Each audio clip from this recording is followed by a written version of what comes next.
untuk merenungkan kitab suci, dalam kata lain ibadah khusus belajar firman Tuhan. Tema yang kita akan ikuti saat ini yaitu memakai bahasa musik dengan bunyi Dewi Irama Trigaya Catur Sukacita. Sebelum kita lanjut, kita buka dengan doa. Ya Tuhan yang bersemayam di surga kekal, Engkau ada di tempat yang tinggi, tapi kami percaya Engkau hadir di tengah-tengah kami, umat manusia yang ada di bumi. Kami berterima kasih atas kuasa-Mu yang luar biasa itu, yang kami imani bersama-sama. Saat ini Engkau hadir, itu keyakinan kami. Biarlah Roh Kudus-Mu memberi hikmat kepada kami semua untuk mengenali Engkau lebih dekat dengan belajar firman dalam kitab suci. Terima kasih kesempatan ini Tuhan. Terima kasih. Amin. Saudara-saudara, sesuai dengan bunyi tema kita tadi, sekarang dasar renungannya kita baca sama-sama 1 Korintus pasal 13 ayat 13. Saya ulangi, 1 Korintus pasal 13 ayat 13. Berkata begini, demikianlah tinggal 3 hal ini, yaitu iman, pengharapan, dan kasih. Dan yang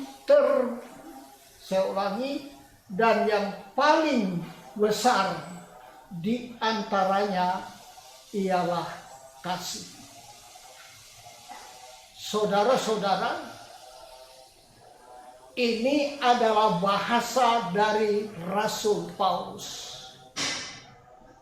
Kita kenal Paulus adalah sarjana teologia Gamaliel. Paulus ketika datang di ketika datang di kota Korintus, Paulus sangat serius untuk memberitakan Injil di tengah-tengah bangsa Korintus. Bangsa Korintus ini sangat kompleks, sebab banyak ahli-ahli filosofi di sana. Tapi itulah keindahan pimpinan Tuhan. Paulus dengan berani berbicara Injil di tengah-tengah bangsa di Korintus. Apa yang Paulus angkat? Antara lain tentang kasih. Korintus pasal 13 ayat 1, Paulus merenungkan bagaimana dasar kasih itu. Dia kunci dengan ayat 13 seperti yang kita dengar tadi. Iman, pengharapan, dan kasih. Waktu pemuda gereja yang ada di Minasa, mereka punya lambang, yaitu iman, harap, dan kasih. Iman digambarkan dengan hati. Harap digambarkan dengan jangkar atau sauk. Kasih digambarkan dengan salib. Saudara-saudara, iman tidak bisa pisah dengan harapan. Pengharapan tidak bisa pisah dengan kasih. Begitu seterusnya, kasih tanpa harapan, harapan tanpa iman belum sempurna. Sehingga kesempurnaannya itu kita bisa lihat juga apa yang tertulis dalam kitab Ibrani pasal 11 ayat 1.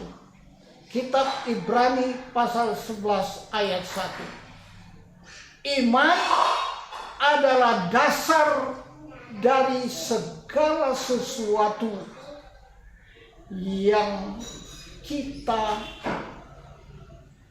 kita harapkan, dan bukti dari segala sesuatu yang tidak kita lihat. Jadi iman itu kita berbicara secara suprarasio. Kita tidak lihat, tapi kita percaya. Ya. Kita tidak lihat, tapi kita percaya. Itu dasar iman. Saudara-saudara, saya mau antar kita untuk merenungkan peristiwa gaya. Seperti saya katakan tadi, 3 gaya. Kita lihat ada 4 figur yang kita mau angkat. Pertama Nuh, kedua Abraham, ketiga Musa, keempat Kristus Yesus sendiri. 4 figur ini. Tapi perlu saya sampaikan bahwa Kristus bukan sama seperti Musa, Abraham, atau Nuh. Karena Nuh, Abraham, Musa adalah manusia biasa. Tapi Kristus, gelarnya anak domba Allah, anak manusia, anak Allah. Kita mulai dari sejarah Nuh yang kita bisa baca dari Kejadian pasal 6 dan seterusnya. Saudara-saudara, Nuh termasuk iman yang luar biasa. Kenapa? Ketika Tuhan memerintahkan kepada Nuh untuk membuat bahtera, orang banyak rasa aneh. Bikin bahtera di atas gunung. Rasa aneh itu.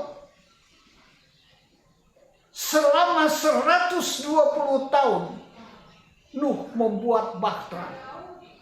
Tapi Nuh punya keyakinan apa yang diperintahkan Tuhan tidak salah. Tidak salah, saudara-saudara.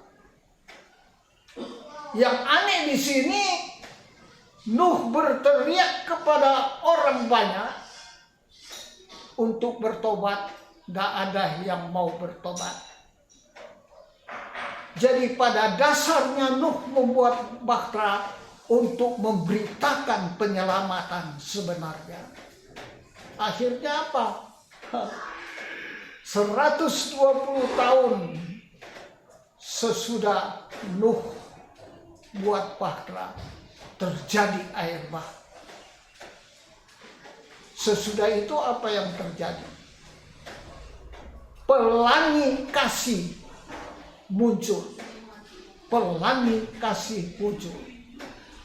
Sehingga dalam peristiwa air bah ini tidak salah kalau kita bilang saat itu penginjilan pertobatan pertama-tama. Kita lanjut pada Abraham. Abraham kita bisa lihat sejarahnya yang tertulis dalam kitab Kejadian mulai pasal 11, 12 dan seterusnya. Abraham kita bisa gelar dia ada dua. Satu, bapa bangsa Ibrani. Dua,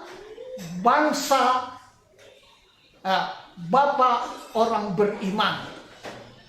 Wah, hebat sekali ini saudara.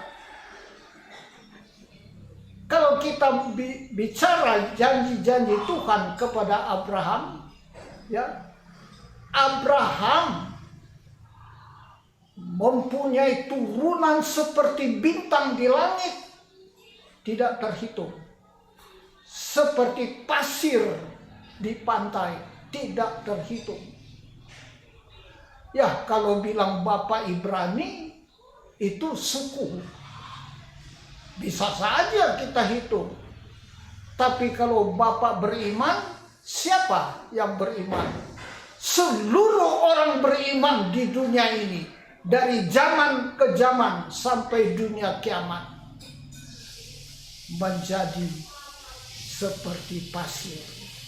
Ini tujuan Allah yang berjanji kepada Abraham. Abraham mengimani semuanya itu. Sebab kalau pikir, wah, ini Sarah tertawa waktu dengar itu. Dia tertawa.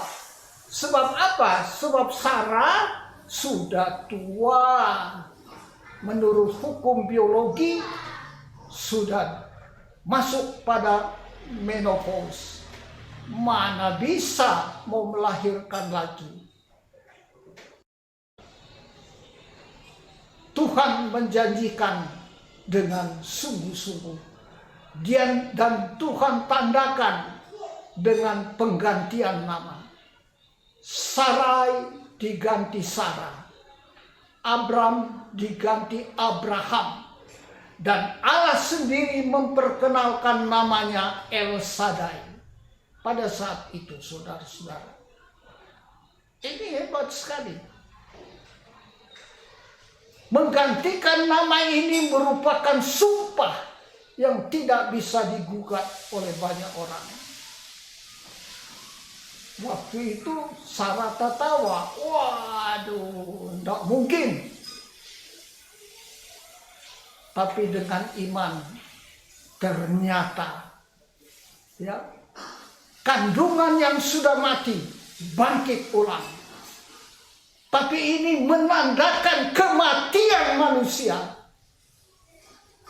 Bukan perkara yang sudah selesai. Tetapi manusia yang berdosa harus dihukum akan bangkit menerima kehidupan. Ini arti teologi dari cerita Abraham. Kita lanjut kepada Musa. Musa bagaimana? Itu kita bisa baca dalam kitab Keluaran pasal 12. Yang saya angkat pada cerita Musa ini, waktu dia memimpin Paskah, ketika mereka hampir diperkenankan untuk keluar di tanah Mesir. Israel di tanah Mesir kurang lebih 400 tahun merupakan hal yang menyedihkan. Karena Israel diperbudak di tanah Mesir. Ya. Sehingga ketika pelepasan Israel dari tanah Mesir mengartikan mereka lepas dari perbudakan. Secara teologi, manusia berdosa hidup di bawah perbudakan dosa. Tapi dengan pelepasan Kristus yang ada di kayu salib, manusia bebas dari perbudakan dosa. Saudara, peristiwa di Mesir kita bisa baca itu dalam Keluaran pasal 12. Anak sulung Mesir, mulai dari anak raja dan semua anak sulung rakyat Mesir mati. Malaikat datang bunuh. Tapi secara khusus anak sulung Israel tidak. Karena Musa menurut perintah Tuhan menyembelih domba-domba untuk korban pengampunan. Ya. Lalu darah dari anak-anak domba ini digoreskan di ambang pintu setiap rumah Israel. Ketika malaikat lihat ada tanda darah anak domba, mereka tidak membunuh anak sulung. Kita bersyukur saudara-saudara, orang yang berdosa, yang dosanya dicuci oleh darah Kristus di kayu salib, selamat,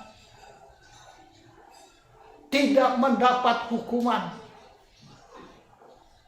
Karena itu dengan iman Musa sesungguhnya melakukan ini, karena pekerjaan ini adalah pekerjaan berita kabar kesukaan untuk seluruh dunia sampai pada akhir zaman. Sekarang kita lanjut pada figur Kristus. Kristus selalu disebut anak Daud. Kenapa anak Daud? Kristus artinya yang diurapi. Daud menunjukkan raja pertama-tama di Israel.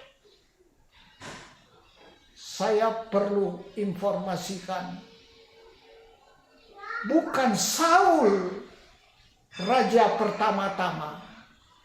Dalam sejarah tertulis Saul, betul. Tapi kalau kita baca Kejadian pasal 49 ayat 10, tongkat kerajaan ini nubuat dari Yakub kepada anak-anaknya. Yang memegang tongkat kerajaan adalah Yehuda.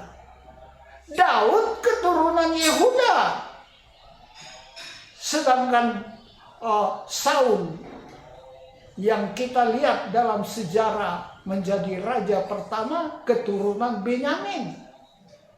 Jadi secara teologi bukan Saul yang raja pertama. Kristus anak Daud. Tadi saya sudah katakan kasih lambangnya adalah salib. Itu menuju pada Kristus yang ada di kayu salib. Sepanjang sejarah dunia kita bisa lihat ceritanya. Zaman Roma dan zaman abad pertama itu salib merupakan hukuman yang terberat, saudara-saudara. Hukuman yang terberat menurut hukum kerajaan Roma. Kerajaan Roma terkenal dengan hukumnya. Ya. Karena itu Yesus dihitung orang yang paling jahat untuk orang Roma. Sampai mesti disalib. Tapi hebatnya rencana Allah. Orang yang disalib sama-sama dengan Kristus.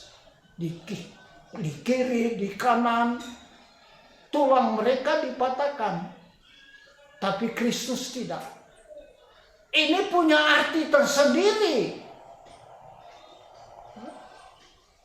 Membuktikan bahwa Kristus adalah kudus. Saudara-saudara, kasih salib ini luar biasa. Dari abad pertama sampai abad 16, orang kalau dengar salib, kata salib, apa pula mau lihat, mereka takut sekali. Mereka rasa gemetar. Tapi abad 17 sampai sekarang, salib merupakan bagian sukacita iman. Jadi bagian sukacita iman. Itu sebabnya rata-rata rumah ibadah orang Kristen yang percaya kepada salib pakai tanda salib. Pakai tanda salib. Memang sebelum pakai tanda salib ini, tanda ayam jago itu diambil di peristiwa Petrus. Sebab Yesus bilang, sebelum ayam berkokok kau sudah menyangkal aku 3 kali. Jadi ketika ayam berkokok, wah, Petrus terus menoleh, terkenang, dia punya kesalahan. Dia menangis. Ayam berkokok sebenarnya merupakan contoh pekabaran Injil yang harus dibunyikan. Ya, supaya banyak orang bertobat. Tapi kemudiannya salib dipakai. Nah, salib, kalau Paulus bilang yang terbesar adalah salib, itu kasih luar biasa.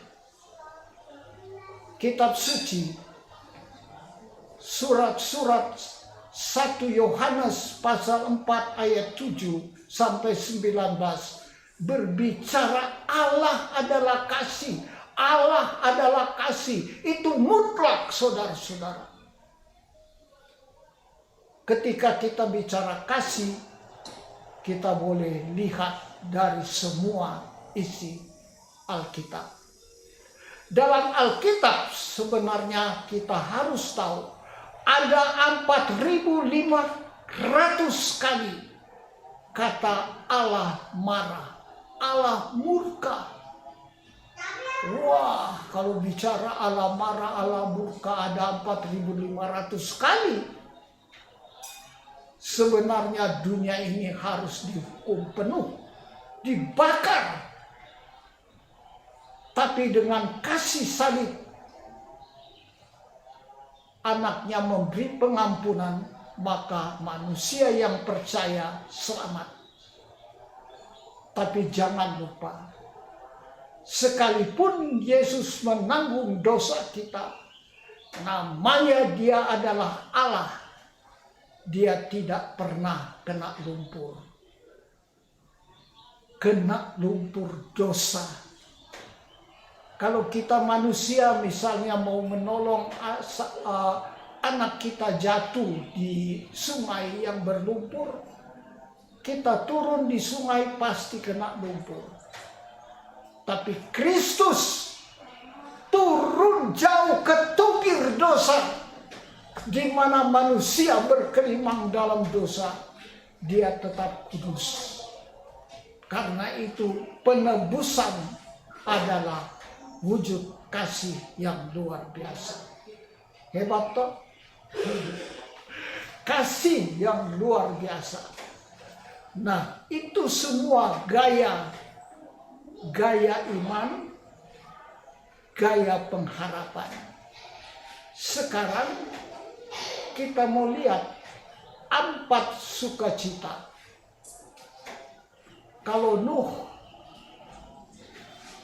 membawa sukacita dengan gambar pelangi, yaitu sukacita yang tertulis dalam Mazmur 65 ayat 12, yaitu mahkota kebaikan. Anda mau terima mahkota kebaikan? Jelas semua suka, kenapa tidak? Itu kita perlu renungkan. Kalau Abraham, dia menerima mahkota kebenaran yang menjadi sukacitanya. Biar dia belum lihat tuh Injil, tapi dia sudah percaya. Waktu Ishak hendak dikorbankan di Bukit Moria, ya, lalu diganti dengan anak domba, itu Injil, saudara-saudara. Injil itu. Karena itu Paulus menulis dalam Galati pasal 3 ayat 8b. Ya. Jauh-jauh Abraham sudah melihat Injil. Ini iman dan harapan dari Abraham yang tidak ada saingannya. Itu. Jadi Abraham sekarang menerima mahkota kebaikan dan mahkota kebenaran. Kalau Musa mahkota apa? Kalau Musa 3, kebaikan, kebenaran, kehidupan. Kalau mahkota kebenaran kita bisa baca di Timotius 4 ayat 8. Saudara-saudara, kalau Musa mahkota kehidupan, kita bisa baca Yakobus pasal 1 ayat 12. Kalau orang tahan uji dan sebagainya, akhirnya menerima mahkota kehidupan. Musa otomatis dia tahan uji. Dia tidak peduli itu kekayaan di Mesir. Dia toh hidup di istana Firaun. Nah, di tanah Firaun mau dikatakan apa? Kurang. Tidak, kekayaan Firaun tidak bisa dihitung. Tapi Musa rela meninggalkan. Dia lebih suka menerima mahkota kehidupan. Dan mahkota kehidupan ini ada ketiga, keempat, dari Yesus Kristus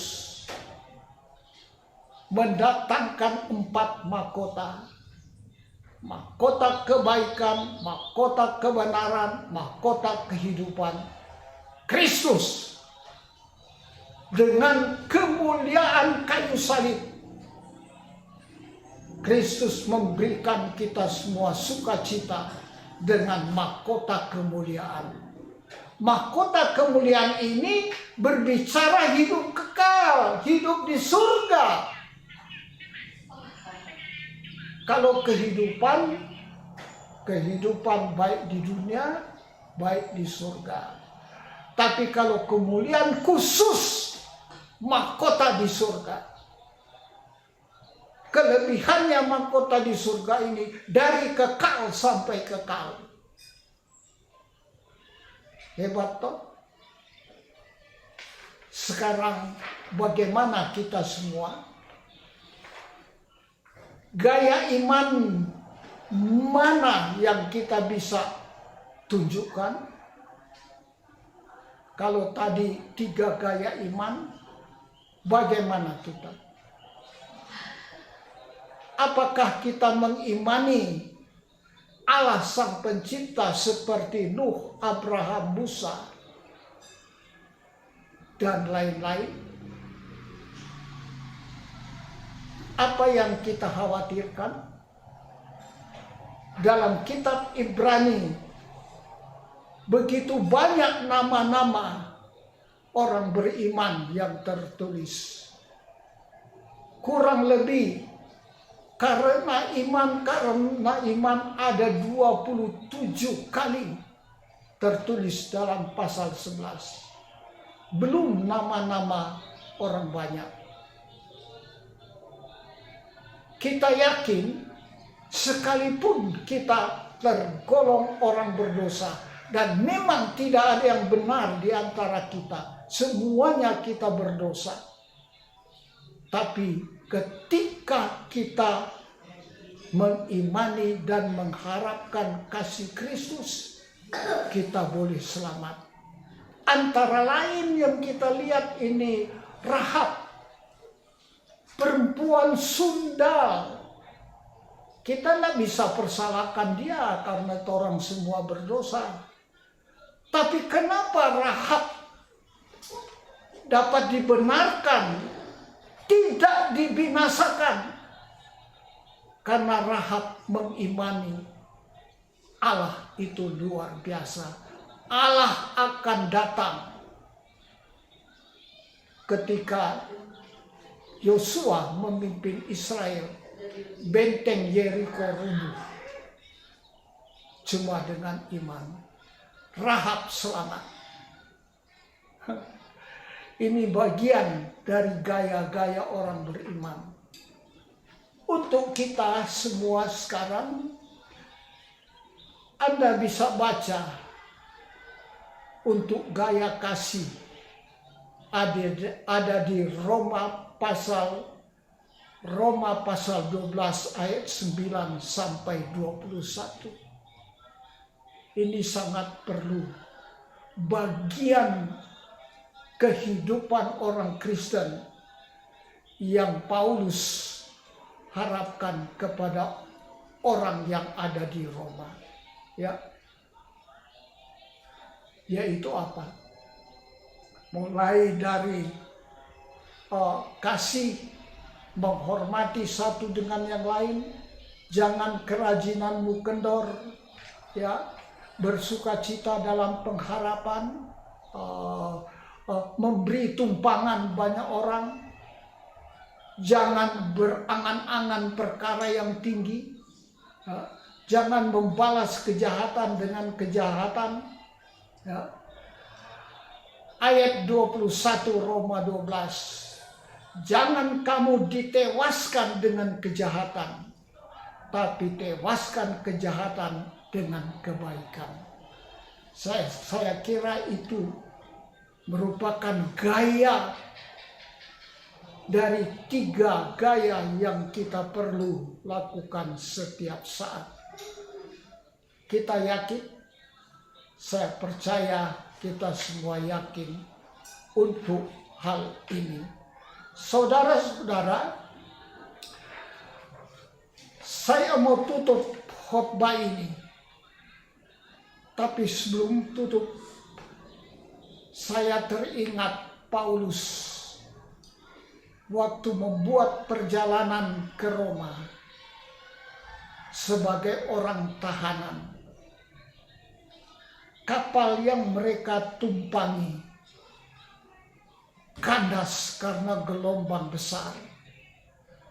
Tapi saat itu malaikat datang kepada Paulus dengan berkata, "Paulus, jangan takut, sebab kau harus menghadap Kaisar Roma." Akhirnya dengan peristiwa ini Paulus beritakan kepada teman-temannya yang sudah takut di kapal, tidak usah takut, sebab malaikat Tuhan yang kusembah sudah menyatakan bahwa kita akan selamat. Saudara-saudara, berbicara penginjil-penginjil, penatua samas atau pelayan-pelayan gereja, peristiwa seperti itu mari kita pakai untuk kesaksian. Sekarang kita menghadapi peristiwa-peristiwa secara alami, bencana alam dan lain-lain, virus corona. Tetapi sebaiknya peristiwa ini kita bawa menjadi kesaksian. Jangan takut, jangan takut. Kalau kita bersandar kepada Tuhan, jangan takut. Pada satu sisi, marilah kita doakan bangsa dan dunia ini, semua orang. Kiranya Tuhan berkenan mengampuni kita, sehingga kita bebas dari bencana dan tekanan-tekanan tersendiri tentang virus corona. Kalau saya di satu sisi saya menangis, kenapa kami menghadapi perkara ini Tuhan? Tapi di sisi lain, saya berterima kasih kepada Tuhan. Karena manusia boleh ditegur dengan peristiwa-peristiwa ini. Sebab itu saya punya moto, saya kuat di dalam kelemahan, saya kaya di dalam kemiskinan. Saya tutup dengan bacaan ayat yang terdapat dalam kitab Wahyu pasal 3 ayat 11. Aku datang segera, peganglah apa yang ada padamu, supaya jangan seorang pun mengambil mahkotamu. Yesus bilang, aku datang segera, peganglah apa yang ada padamu.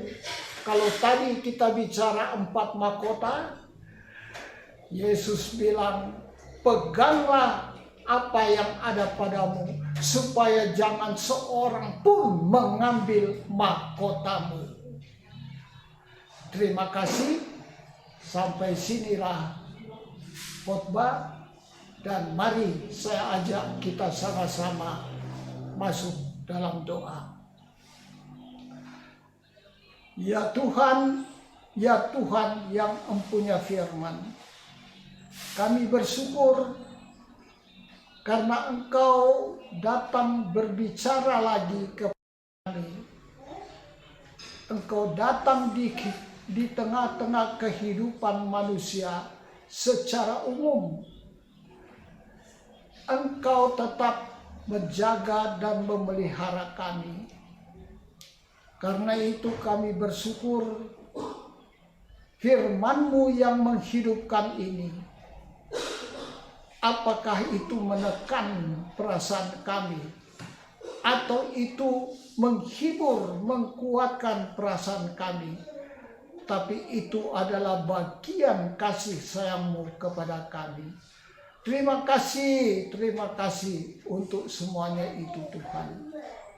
Dan saat ini Hamba-Mu membawa semua umat secara umum. Hamba bawa dalam doa. Hanya sedikit yang kami minta. Cukupkanlah apa yang hendak kami makan dan minum. Lepaskanlah kami dari mara bahaya, sakit penyakit, bahkan secara khusus virus corona. Tapi yang luar biasa, kami tidak sanggup melawannya. Iblis yang bagaikan singa yang beredar-edar untuk merongrong masanya, untuk merongrong mangsanya. Tolong kami Tuhan, tolong kami. Sesungguhnya kami tidak ada daya untuk melawan kuasa kegelapan ini. Biarlah kami boleh tentram di dalam naungan-Mu saja. Tuhan yang Maha Kasih, demikian kami mohon berkat kepada-Mu. Engkau memberkati semua usaha kerja kami setiap hari. dengan profesi kami masing-masing. Engkau mau menjaga kami terus-menerus ketika gelombang dunia menerpa kami. Engkau mau menuntun kami terus-menerus di dalam jalan-Mu, sekalipun jalan-Mu itu sempit. Ini menjadi permohonan kami semua. Dan biarlah setiap saat satu dengan yang lain kami semua boleh berdamai, saling mengampuni bagaimana Kristus sudah mengampuni kami. Biarlah kami semua sabar, terus sabar menghadapi liku-liku kehidupan ini. Kami percaya Engkau sabar menghadapi semua keadaan dunia